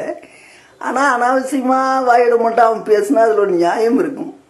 அது மாதிரி ஒரு கல்யாண ஃபங்க்ஷன் நடக்கிறச்சே நியாயங்களை கொண்டு சவுண்டாக பேசிட்டான் இந்த பொண்டாட்டி சகோதரன்மார்கிட்டலாம். அதை இந்த சவுண்டாக பேசும்போது என்ன ஆயிடுச்சு, அவனுங்க எல்லாரும் சேர்ந்து இவனை அடிச்சு போட்டானுங்க. இந்த தங்கச்சியோட வீட்டுக்காரனை அடிச்சு போட்டானுங்க எல்லாரும் சேர்ந்து. அப்போ இவன் ரொம்ப பஸ்ட் ஆயிட்டான். இந்த ஃபங்க்ஷன் முடியறதுக்குள்ளேயே வெளியேறிட்டான். பல வருஷம் ஆகி போச்சுன்னு வச்சுக்கோங்க. அன்னையிலிருந்து அந்த வீட்டுக்கு இவன் போறதில்லை. இவன் இப்படிப்பட்ட ஒரு நிலையில இவங்க வீட்டுக்கு இவன் போவான், எல்லாம் பண்ணுவான், பேரண்ட்ஸுக்குலாம் செலவு பண்ணுவான். ஒரு சம்பிரதாயத்துக்கு இங்கே வருவா, ஒரு நாள் இருப்பா, பிறகு அவங்க அப்பன் வீட்டில் 10 நாள் இருப்பா, அப்புறம் அவங்க எல்லாம் அந்த லீவ் எல்லாம் முடிஞ்சோன்னா அவங்க ஊரில் போய் செட்டில் ஆகிக்குவாங்க. அது மாதிரி இந்த ஆண்மகனோட பேரண்ட்ஸ் மேலே அவளுக்கு அளவிட முடியாத வெறுப்பு. அது இந்த பையன் அந்த சம்பந்தம் இல்லாமல் நியாயமில்லைன்னு கூட நான் விஷயத்த நேரடியாகவே பரிசீலித்தேன். அவங்க அந்த மச்சனமாருங்க, அந்த ஒய்ஃபோட சகோதரர்கள் மச்சனமாருன்னு சொல்லுவான். அவங்க அந்த மாதிரி இவனை அடித்தது கொஞ்சம் கூட பொருத்தமே கிடையாது. கொஞ்சம் கூட இதெல்லாம் ஆதி காலத்துலலாம் நீங்கள் நினச்சே பார்க்க முடியாது. அது சில இடங்கள்ல எங்கேயாவது இருக்கும். அது எல்லா காலத்துலேயும் நல்லதும் கெட்டது இருக்குதுன்னு செய்யுது. அது மாதிரி இந்த மாப்பிள்ளைன்னு சொல்லக்கூடியவனை அப்படியெல்லாம் மச்சனமாருக்கு அந்த மனைவியோட சகோதரமார்களோ பெற்றோர்களோ இவங்கெல்லாம் பூரா ஒரு ஃபங்க்ஷனில் பகிரங்கமாக அப்படி அடிக்கிறதுங்கிறது அந்த காலத்தில் நடக்கவே நடக்காது. அதெல்லாம் நினச்சே பார்க்க முடியாது. ஒரு ஃபங்க்ஷனில் ஒரு திருமணம் மாதிரி ஒரு நிகழ்ச்சியில் அப்படியெல்லாம் அடிக்கிறது ரொம்ப நடக்கவே நடக்காது. அது ரொம்ப சாதாரணமாக இப்படி நடந்தது இப்போ இக்காலத்தில். அப்போ இதே இவன் ஒரு ஆண்மகன் சம்பாதிக்கிறான், எந்த கெட்ட வழக்கு இல்லாதவன், இவனால் அந்த சுய கௌரவம் பொறுத்துக்க முடியல. அதுலேருந்து அந்த உறவு வேண்டான்னு வெட்டிட்டான். இவனை பொறுத்தவரையில் அது பெட்டர், அந்த உறவு வச்சுட்டா சரியா வராது, வெட்டிட்டான். அவளால் அதை பொறுத்துக்க முடியல. நீ இங்கே எல்லாம் செலவு பண்ணுற, இது பண்ணுற, அங்கே போக மாட்டேங்கிற, அது பண்ணுற, இந்த ஒரே ட்ராக் அந்த பல வருடங்களாகி போய் 8 வருஷமாகவே இந்த பிரச்சனை தீராத பகை, தீராத தொல்லை. அப்புறம் நான் பல விதமான ஆலோசனைகள் தியாதியெல்லாம் வழங்கி இந்த பையனை தான் கண்ட்ரோல் பண்ணேன். இப்போ அவன் டைவெர்ட் பண்ணி நான் சொன்ன பாதையில் இப்போ அவன் ஒரு நல்ல திசையை, அவனுடைய சிந்தனை, திசை, செயல்பாடு இதெல்லாம் ஒரு மாற்றத்தை ஏற்படுத்தி கொடுத்து, அதனால் வீட்டுக்கு போனால் இப்படி இருக்கணும், வெளியே போய் இருக்கிற நேரத்தை இப்படி பயன்படுத்தணும், இப்படியெல்லாம் அவனுக்கு ரூட்டு காட்டி இப்போ அவன் வாழ்க்கையிலேயே முன்னேறிட்டு இருக்கான். இந்த பொண்டாட்டிட்டு இருந்தும் சைலண்டாக பிரிஞ்சு இருக்கான். ஏதோ பக்கத்து வீட்டுக்காரிக்கிட்ட போய் அவன் கௌரவமாக பேசிட்டு வெளியே வர்ற மாதிரி வீட்டுக்குள்ளே போயிட்டு பொண்டாட்டிக்கிட்ட இருக்கிற நேரத்தில் 4 வார்த்தை பேசுவான். பிள்ளைங்க பசங்களோட பேசணுங்கிறது எல்லா பணம் காசு அதெல்லாம் அது பாட்டு கொடுத்துருவான். அது ஒன்றும் பிரச்சனை. பெரிய பையன்கிட்ட கொடுத்துருவான். உங்கள் அம்மாவுக்கு ஏதாவது செலவுக்கு வேணும், இந்த இது கொடுத்துக்கோன்னு அது ஒரு பட்ஜெட் ஃபிக்ஸ்டாகவே கொடுத்துட்றான். அவளுக்கு ஒரு செலவும் கிடையாது. இருந்தாலும் ஒரு பாக்கெட் மணி மாதிரி அந்த பெரிய பையன்கிட்ட கொடுத்துருவா. வேணும்னா அவங்ககிட்ட வாங்கிக்க வேண்டியதான். இப்படியெல்லாம் சிஸ்டமேட்டிக்காக பண்ணிட்டு அவனுடைய எல்லை கடந்த பொறுமை. அது என்ன மாதிரி அவனுக்கு ஏற்கனவே ஒரு பெரிய சன்னியாசி, அந்த சன்னியாசி ஞானத்தால் உணர்ந்து உனக்கு இப்படி ஒரு சிஷியன் இருக்கான், அவனை உனக்கு இப்படி ஒரு குரு இருக்கார், அவரை டச் பண்ணுன்னு சொன்னோன்னே எனக்கு கொஞ்சம் ஞானத்தில் தெரிஞ்சது. சரி, அப்போ தான் இவன் ஜாயின்ட் ஆனான். அப்புறம் இவனை இப்படி எல்லாம் வழிகாட்டுதல் பண்ணி எல்லாமே இறைவனோட கருணை என்ன மாதிரி இருக்கிற என்னான்னு அவரும் எல்லாம் சேர்ந்து வழிகாட்டுதல் பண்ணின பிறகு ஒரு 2-3 வருஷத்துல இப்போ படிப்படியா இப்போ நிம்மதியா இருக்கான். ஆனா குடும்ப பிரச்சனை தெரியல, அது தீராது, அது விட்டு தள்ளு, நீ நிம்மதியா இருக்கலாம், வளரலாம், இந்த மாதிரியான ஒரு பாதை. அதாவது இந்த குடும்ப நல கோர்ட்டில் ஜட்ஜு 2 பேருக்கும் புத்தி சொல்லி சமாதானப்படுத்தி வச்சு அனுப்பிச்சா அது எப்படி அப்படியே அந்த குடும்பத்தில் ஒரு அமைதி இருக்குமா, அந்த மாதிரி இந்த இருக்கிற நிலையை 2 பேருடைய மனோபாவத்துக்கு ஏற்ற மாதிரி நான் சொன்னாது இது அட்வைஸில் இந்த பையன் மேக்சிமம் அட்ஜஸ்ட்மெண்ட் ஆகி போனதுனால இப்போ ஒரு அமைதியாக போயின்னு இருக்கிறது. அது அந்த முதல் பையனோட ஃபேமிலியில் அது கம்ப்ளீட் நடக்கவே மாட்டேங்குது. இங்கே இந்த பையன் ரொம்ப மெச்சூரிட்டியான எஜுகேட்டட், அதனால கொஞ்சம் இங்கே சாத்தியமாகிறது. இப்படியெல்லாம் இந்த சமாச்சாரங்களில் இந்த குடும்பம்னு வரும்போது அதில் ஒரு மீட்சி இல்லாமல் இப்படி சதா நித்திய கண்டம் பூர்ணாயுசுங்கிற மாதிரி சண்டையும் சச்சரவுமா இருந்தால் என்ன நடக்கும்? இப்போ இந்த சண்டையும் சச்சரவும் 2 பிளசண்டான வருமானம் உள்ள ஒரு குடும்பங்கள், ஜென்ஸ் 2 பேருமே பக்காவாக இருக்கக்கூடியதில் இந்த விஷயத்த சொன்னேன். இப்ப ஜென்ஸ் தவறு பண்ற ஒரு விஷயத்த இப்ப நம்ம இந்த ஆண்களை பத்தி சிறந்த ஆண்களை சொன்ன மாதிரியே பெண்கள் தவறு செய்யறவங்களை சுட்டி காட்டின மாதிரி ஒரு பெண் எப்படி பாதிக்கிறா, அந்த ஆண் எப்படி இருக்கான், ஒரு சம்பவத்தை சொல்லி நிறைவு செய்கிறோம். ஒரு நல்ல ஃபேமிலி, ஒரு அம்மா வயசானவங்க, அவங்களுக்கு ஒரே ஒரு பெண் குழந்தை. அந்த பெண் அவங்களுக்கு ஒரே பெண்ணுங்கிறதுனால உழைப்பால் உயர்ந்தவங்க தான் அந்த அம்மா. அந்த ஒரே ஒரு பெண்ணுங்கிறதுனால அது ஒரு வீட்டுக்கு அடங்கின மாதிரி நல்ல பையனாக இருக்கணுங்கிறதுக்காக அவங்க சொந்தங்கள்லேயே ஒரு கல்யாணத்தை பண்ணி வச்சாங்க. மாப்பிள்ளை பார்த்து ரொம்ப சொந்தம். அப்போ கல்யாணத்துக்கு முன்னால் பார்த்தீங்கன்னா அவன் ஒரு புள்ள பூச்சி மாதிரி சாதாரணமாக இருந்தால் அதனால செலக்ட் பண்ணிட்டாங்க. கல்யாணமெல்லாம் முடிஞ்சு போச்சு. 3 குழந்தை, அந்த அம்மாவுடைய பொண்ணுக்கு 3 குழந்தை, அதாவது 3 பேர குழந்தைகள். அதில் முதல் குழந்தை இப்போ டிகிரி படிச்சுட்டு இருக்கா. அந்த அளவுக்கு எல்லாம் வளர்ந்து போச்சுன்னு வச்சுக்கோங்க. இப்போ இந்த அம்மா அந்த வயசானவங்களை சொல்கிற இப்போ இந்த பேர குழந்தைகளோட பாட்டி அவங்க கொஞ்சம் நல்லா உழைப்பாளி, வித்தியாதின்னு இன்னைக்கும் உழைக்கிறாங்க. நல்ல வருமானம் இதெல்லாம் இருக்குது. அவங்களுடைய வருமானம், வித்தியாதி சௌரட்சணை, பிறகு அவங்களுடைய வழிகாட்டுதல், அந்த பொண்ணுடைய வருமானம், அதெல்லாம் சேர்த்து அந்த பொண்ணோட குழந்தைகளை நல்ல நிலைக்கு எல்லாம் படிக்க வச்சு ஒன்றா வளர்த்திட்டு வந்துட்டு இருக்குது. ஆனால் இந்த கணவன் எப்படி இருக்கிறான் அப்படின்றது தான் இப்போ அந்த பெண்ணோட லைஃபு, அந்த அவளுடைய குணம், அந்த பெண்ணை அப்படி வளர்த்துன அந்த தாயோட குணம், இதெல்லாமே சரியா இருக்கு. அந்த அம்மா ஒரே ஒரு பெண்ணுங்கிறதுனால அவங்க வேண்டிய மாப்பிள்ளையவே சொந்தத்தில் தேர்ந்தெடுத்தாங்க. அப்படி எல்லாம் இருந்தும் பிரச்சனை எப்படி இருக்கு பாருங்கிறதுக்காக இந்த சப்ஜெக்ட் எடுக்கிறோம். பிறகு அந்த பெண்ணுக்கு 3 குழந்தை இருக்கு. 3 பெண் குழந்தை, ஒரு பையனும் கூட. அது கொஞ்சம் பெருசாகி போச்சுன்னு வச்சுங்க, குடும்பம் 4 இருக்கு. ஆனா இந்த கணவன் ஆரம்பத்திலேயும் பெருசா ஒன்றும் ஏர்ன் பண்ணிடல. சரி, இருந்தாலும் இந்த வயசானம்மா அப்புறம் அந்த பிள்ளை இதெல்லாம் சம்பாதிக்கிறாங்க. அதனால அப்படியே சரி ஏதோ கணவன் இருந்தா சரிதாங்கிற மாதிரி அப்படியே காலம் ஆரம்பத்தில் கொஞ்சம் ஆனந்தமா போயிருக்குது. அதான் 4 குழந்தை ஆயிடுச்சு. அப்புறம் தான் பிரச்சனையும் தான் 6 வருஷத்துக்குள்ள. இவன் இந்த லீசரா ரிலாக்ஸா இவன் சம்பாதிக்கிறது இவனே செலவு பண்ணிட்டு வாழ்ந்துட்டு இருந்தானே இல்லையோ, இந்த தலையெழுத்து என்ன ஆகி போச்சுன்னு கேட்டீங்கன்னா அவனுக்கு குடிப்பழக்கம் ரொம்ப சுலபமா வந்துருச்சு. செருவார் சேர்க்கதானே, எப்பேற்பட்டவனு ஃப்ரெண்ட்ஸை பொறுத்து தான் வாழ்க்கைங்கிற மாதிரி இருக்கு தற்கால நிலைமை. அப்போ அந்த சேர்க்கை சரியில்லாம சாராய கடையில கவனம் திரும்பின ஆரம்பிச்ச உடனே அப்புறம் ஏதோ அவன் ஒரு சின்ன வியாபாரம் மாதிரி ஏதோ பண்ணிட்டு இருந்தான். அது பார்த்தா அவன் வருமானத்தை பூரா அவனே குடிச்சு அக்கப்போர் எடுத்து அவன் ஒன்னும் சம்பாரிச்சு கொடுக்காட்டி பரவாயில்ல. அவங்க எல்லாருடைய விருப்பமே என்னன்னு கேட்டா அவன் ஒன்னும் சம்பாரிச்சே வீட்டுக்கு கொடுக்க வேண்டாம். ஆனா வீட்டுல தொல்லை இல்லாம சாப்பிட்டு படுத்துட்டா கூட போதும். அவங்க அதான் விரும்புறாங்க. நீ என்னத்தையோ அழிச்சு அக்கப்போரிடு, அது வேற. ஆனா அது ஏதோ தொல்லை இல்லாம வீட்டுல வந்தியா சாப்பிட்டியா அதோட உளுந்தியா போ, இதுதான் அவங்க விரும்புறாங்க. ஏதோ நாங்க சம்பாரிச்சுக்கிறோம், போராடிக்கிறோம். ஏன்னா எல்லாம் வளர்ந்துருச்சுங்க. 3 பெண் குழந்தைகள், கடைசியா ஒரு பையனும் கூட இருக்கான். எல்லாம் கிட்டத்தட்ட ஹைஸ்கூல் கேட்டகரியில் இருக்குது, காலேஜ் கேட்டகரியில் இருக்கு. எல்லாம் கல்யாணம் காட்சி எல்லாம் பண்ணணும். அப்ப குடும்பத்துக்கு ஒரு கௌரவம் தேவை இல்லையா? கௌரவமான குடும்பத்துல தானே பொண்ணு எடுக்கிறது, பொண்ணு கொடுக்கறது எல்லாம் நடக்கும். அதனால அந்த குடுக்க விரும்பும் பாதிக்காத மாதிரி குடும்ப தலைவன் இருக்கணுங்கிற மாதிரி அந்த பெண் ரொம்ப விரும்புறா. அந்த பாட்டி பாவம் சொந்தக்கார பையனா இருந்தாலும் கூட ஒன்னொரு சொல்ல முடியல, எதுக்கு ஆரம்பிச்சிட்டான். ஏன்னா கல்யாணம், குழந்தை குட்டி அதுக்கெல்லாம் வளர்ந்து அதுகளுக்கு கல்யாணம் நிலை வரும்போது எந்த ஆம்பளை தான் கேட்பான் மாமியார் பேச்ச. அப்படியே எதுக்கு ஆரம்பிச்சான். அந்த அம்மாவாலேயே அதிகமா சொல்ல முடியலையா. ஆனா பொண்ணும் அம்மா கிட்ட கஷ்டங்களை சொல்லி புலம்புது. குடிச்சிட்டு கலாட்டா, வேற ஒண்ணும் இல்லை, குடிச்சு கலாட்டா, இவ்வளவுதான். ஆனா அந்த குடிச்சு கலாட்டாவில் அந்த பொண்ணோட அந்த 3 பெண் குழந்தைகள், அந்த பையன், எல்லாமே அந்த பாட்டி எல்லாம் வர்ணிக்க முடியாத தொல்லையா இருக்குது. பாவம் அவங்க அது பக்கத்துல எல்லாமே ரொம்ப ஃபீல் பண்றாங்க. ரொம்ப டார்ச்சர் கொடுப்பான், வார்த்தைகளாலையும் செயல்களாலையும். வைக்கப்போறது அந்த கடைசி பையன் இருக்கானே, ஒரு 7, 8, 10 படிப்பான் போல இருக்கு.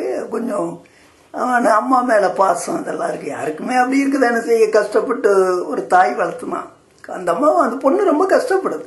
அந்த பாட்டியோட பொண்ணு இருக்கே, அது இந்த 4 குழந்தைக்கு தாயா இருக்கிற பெண் ரொம்ப கஷ்டப்படுறா. அந்த கஷ்டத்துல தான் அந்த குழந்தைகள் எல்லாம் அம்மாவுடைய வருமானத்தையும் சேர்த்துட்டு அவருடைய வருமானத்தையும் சேர்த்து இந்த 4 குழந்தைகளையும் வளர்த்து காலேஜ் எல்லாம் அனுப்பிச்சு இப்படி எல்லாம் போராடிட்டு இருக்கா. அதுல இவனால உபயோகம் இல்லாட்டாலும் பரவாயில்ல, ஒத்தரம் இல்லாம இருக்கணும்னு நினைக்கிறா. அது இல்லாம அவங்க கொடுக்குற டார்ச்சர்ல ரொம்ப பக்கத்துல எல்லாம் ஃபீல் பண்றாங்க. என்ன ஆம்பளை வேங்கிற மாதிரி. அந்த பையன் ஒரு நாள் கேட்டா, நீ அப்பனாடா, நீ செத்து வந்தா கூட நாங்க நிம்மதியா இருப்போம்டான்ட்டான். இதுக்கு இந்த போராட்டம் எப்படின்னு ஒரே வரி தெரிஞ்சுக்க. அவன் கேட்கிறா, அவங்க அப்பாவை தான் ஓவரில் லோடுன்னு வர்றான் வீட்டுக்குள்ள. அப்பனாடா, நீ இருக்கிறத விட செத்து ஒழிஞ்சா நாங்க நிம்மதியா இருப்போம்டான்னு அந்த ஹைஸ்கூல் படிக்கிற பையன் கேட்கிறாயா. அப்ப இவன் எவ்வளோ டார்ச்சர் கொடுக்குறான் ஃபேமிலியில. அப்போ இந்த சண்டையும் சச்சரவும் எந்த கோர்ட்டுக்கு போனா தீரும்? இப்ப நான் சொன்னேன், என்னம்மா இது இவ்வளவு மோசமான ஒரு நிலைப்பாடா இருக்குது. நானும் கூப்பிட்டு 2 வாட்டி அட்வைஸ் பண்ணேன். நான் சில மருத்துவ ரீதியெல்லாம் சில உதவிகள் செஞ்சேன். அதுலதான் கொஞ்ச காலம் குடிக்காம இருந்தான்.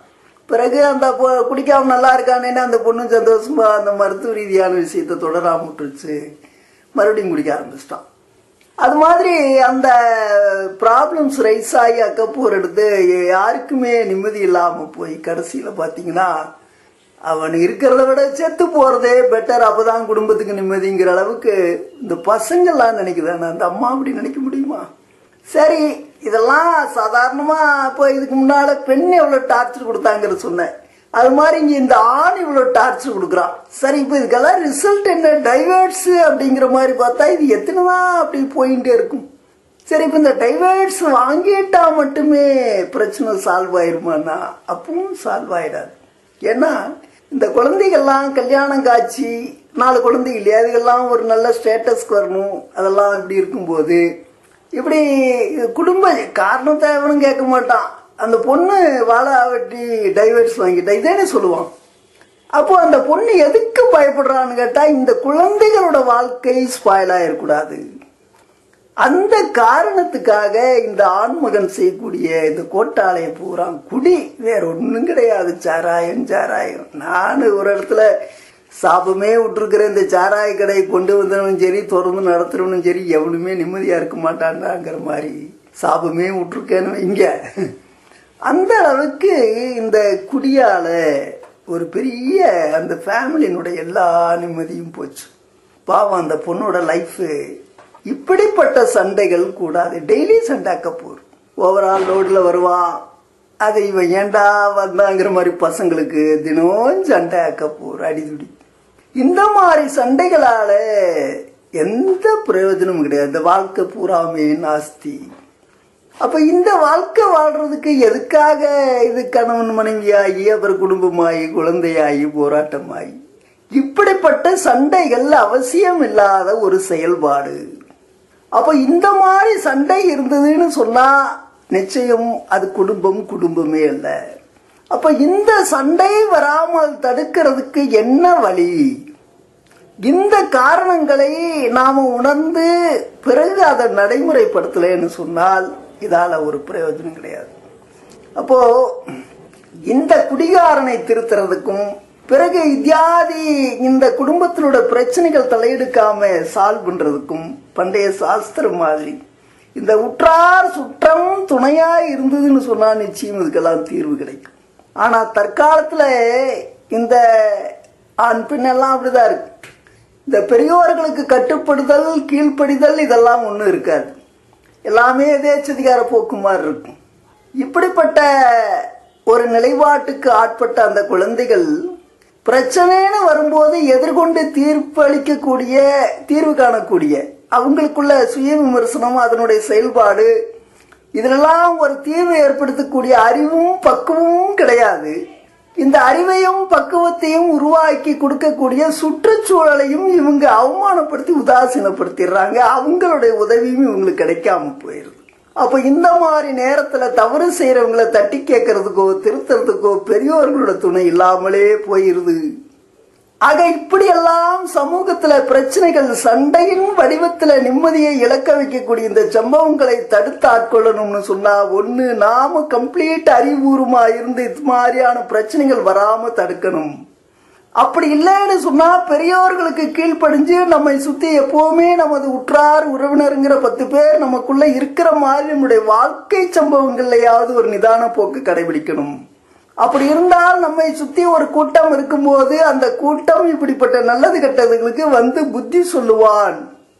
அப்ப அந்த புத்தியில அடங்காதவனே மண்டையில 2 தட்டி அந்த புத்தியை உள்ள ஏத்துவான். அப்ப அந்த மாதிரி சமூக கூட்டம், உற்றார் உறவினருங்கிற அந்த சமூக கூட்டம் உங்களுக்கு மிகவும் பயனுள்ளது. அப்பதான் இந்த மாதிரியான குடும்ப சண்டைகளை எல்லாம் நீங்க ஒரு கட்டுப்பாட்டுக்குள்ள கொண்டு வந்து நிம்மதியை எடுத்து முடியும்.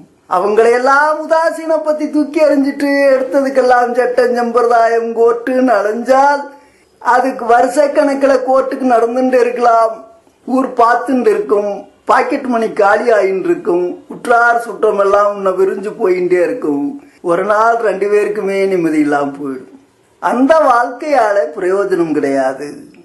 அப்ப இந்த சண்டை இல்லாமல் இருக்கணும்னு சொன்னா இதுக்கு என்னெல்லாம் தேவை அதை உணர்ந்து அதை பரிசீலிச்சு அத்தகைய ஆதரவுகளை எல்லாம் திரட்டி ஒரு நல்ல வாழ்க்கை அமைச்சுக்கிறதுக்கு உன்னுடைய அறிவை பயன்படுத்தணும். அதுதான் இதிலிருந்து மீட்சி என்பதாக சொல்லி, வாழ்க்கையிலே ஒரு தேசத்துல யுத்தம் இருக்கலாம், ஆனா வாழ்க்கையிலே சண்டை இருக்கப்படாது.